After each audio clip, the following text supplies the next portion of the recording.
हरिओम। ज्ञान गंगा सुनने वाले सभी पुण्यात्माओं को मेरा स्वागत है।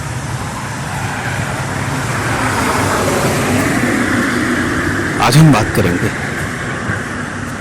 श्राद्ध के विषय में। अभी वैसे ही पितृपक्ष चल रहा है जिसको हम श्राद्ध पक्ष कहते हैं। ये श्राद्ध क्या है, इसका उपयोग कैसे होता है, श्राद्ध क्यों करते हैं, इस श्राद्ध से का फल क्या है, श्राद्ध ना करने से क्या नुकसान होता है, इन्हीं सब चीजों पे हम आज थोड़ी सी चर्चा करेंगे। श्राद्ध जो मतलब है, ये वस्तुतः श्रद्धा नाम के शब्द से निकला है।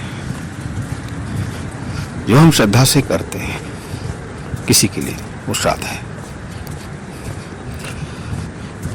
तो श्राद्ध अक्सर पितरों के लिए किया जाता है जो इस दुनिया में नहीं है। इनमें 3 पीढ़ियां आती हैं, जैसे कि पिता, पितामह और प्रपितामह, यानी कि पिताजी, दादाजी और परदादाजी, या माँ की तरफ से हो तो माताजी, दादी जी और परदादी जी। इस तरह 3 पीढ़ियों तक का श्राद्ध किया जाता है। तो इस श्राद्ध के अंदर में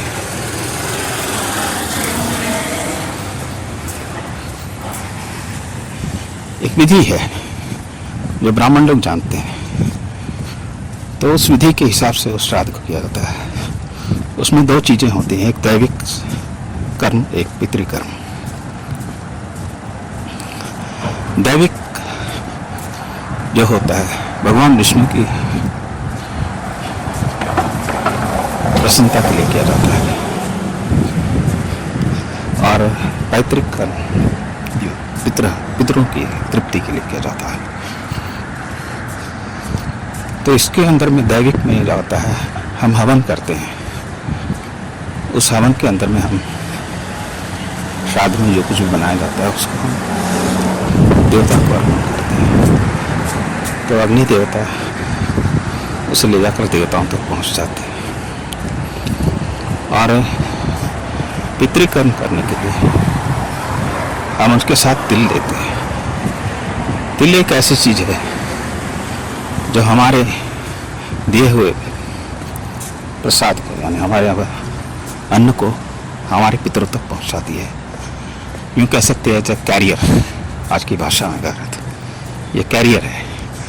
अगर आप बिना तिल के आपको कितना भी अच्छा पकवान बना के दें, वो आपके पितरों तक नहीं पहुंचेगी। और इसमें एक बहुत बड़ी चीज है कि हमें श्राद्ध उसी चीजों से करना है जो हम खुद के लिए उपयोग करते हैं। ऐसा नहीं कि हम खाएं कुछ और पितरों को दें कुछ, ऐसा नहीं होना चाहिए। तो श्राद्ध करते समय हम जो खाते हैं, जो अन्न हम खाते हैं, जो भोजन हम करते हैं, उसी भोजन को हम पितरों को अर्पण करना चाहिए। तो तिल के द्वारा हम अर्पण करते हैं। और जो प्रसाद होता है उसको हम पहले गाय को, फिर कौवे को, फिर बाद में कुत्ते को, इस तरह से बलि में हम उसको, जो हमारा अन्न होता है उसको हम दे सकते हैं। तो यूं ही देखा भी जाता है कि जिनके पितर संतुष्ट होते हैं तो वहाँ कौवे ज़्यादा आते हैं श्राद्ध का खाना खाने। उसके बाद फिर ब्राह्मणों को भोजन दिया जाता है, फिर उनको दक्षिणा वगैरह देकर संतुष्ट किया जाता है। इस तरह श्राद्ध करने से पितर संतुष्ट होते हैं, देवता भी संतुष्ट होते हैं। यूँ कहें कि पितरों में अरिमा नाम पितर जो है भगवान विष्णु।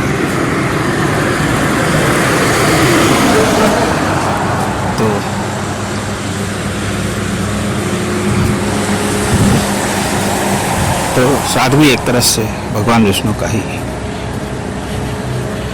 पूजन है कहें तो, लेकिन इसमें पितरों का ज़्यादा ही रहता है। तो ये बात हो गई है श्राद्ध कैसे करना है, श्राद्ध क्या है, क्यों करना है। तो हमें जो आशीर्वाद मिलता है हमारे पितरों के आशीर्वाद से हमारी ज़िंदगी में बहुत कुछ मिलता है। जैसे कि हमारे काम धंधे में बरकत होती है, हमारे यहाँ संतान पैदा होती है, और भी जो कुछ भी हमारी ज़िंदगी में उन्नति होती है पितरों के आशीर्वाद से होती है। अगर हम श्राद्ध नहीं करते हैं तो हमारे पितर जो है हम पर आशीर्वाद नहीं करते, और जब तक पितरों का आशीर्वाद नहीं मिलता हमारी उन्नति नहीं हो सकती। ये बात हमें जान लेनी चाहिए। तो पितरों को खुश करने के लिए श्राद्ध किया जाता है। तो हर इंसान की जो भी परिवार के लोग हैं उनकी एक पुण्यतिथि रहती है, यानी जिस दिन उन्होंने शरीर छोड़ा है वो वस्तुतः वो दिन होता है श्राद्ध करने के। उस दिन को श्राद्ध किया हुआ उनको मिलता है। अगर कोई किसी कारणवश उस दिन नहीं कर सके तो फिर इस पितृपक्ष में श्राद्ध करके उनको प्रसन्न कर सकते हैं। इसीलिए श्राद्ध पक्ष का बहुत ज़्यादा महत्व है। और उसमें खास बड़ी बात है, श्राद्ध करते समय हमारा ध्यान हमारे पितरों की तरफ ज़्यादा होना चाहिए। उस समय किसी प्रभावशाली व्यक्तित्व को बुलाने की कोशिश ना करें। कोई VIP टाइप के लोग उस समय नहीं आता। श्राद्ध करते समय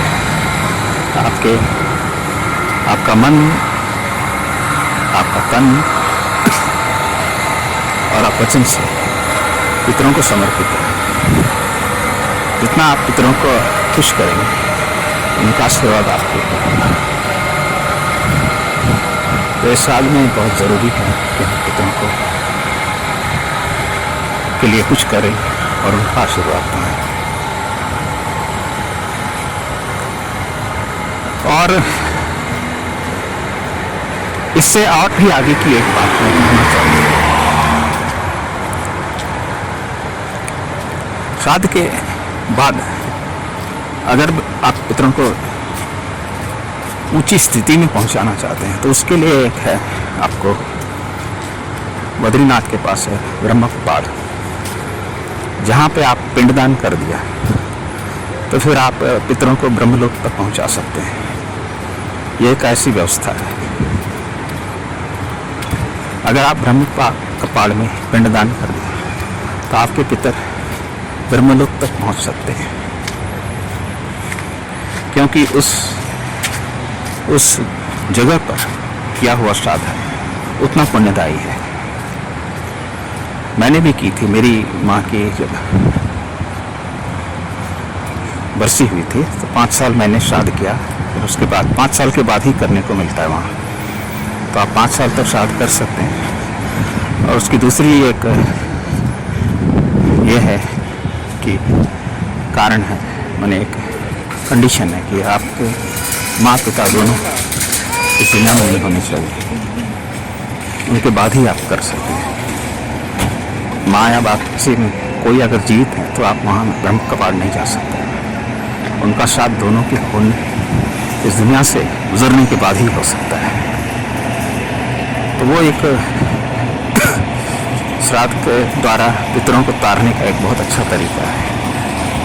उसके बाद आप जो श्राद्ध करेंगे वो श्राद्ध सिर्फ नाम मात्र का रहेगा। आप दान पुण्य कर सकते हैं लेकिन वो पितर वहाँ नहीं रहेंगे, तो इसीलिए उस श्राद्ध करने का कोई मतलब नहीं रहता।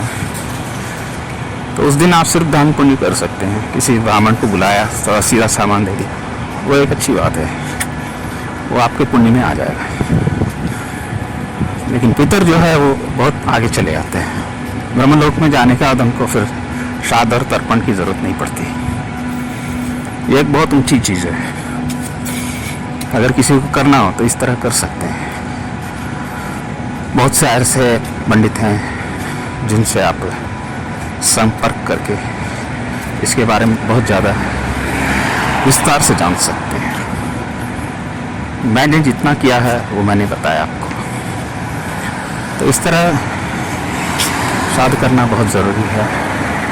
साध ना करने से उनका आशीर्वाद नहीं मिलता है, जिसकी वजह से हमें बहुत सी प्रॉब्लम्स आती हैं। बहुत से लोगों के घर में संतान नहीं होती, बहुत से लोगों के घर में मुसीबतें आती रहती हैं। वो कितना कुछ भी कर लें, कोई ना कोई मुसीबत लगी रहती है, कोई ना कोई दुख लगा रहता है। इसकी एक वजह ये भी है।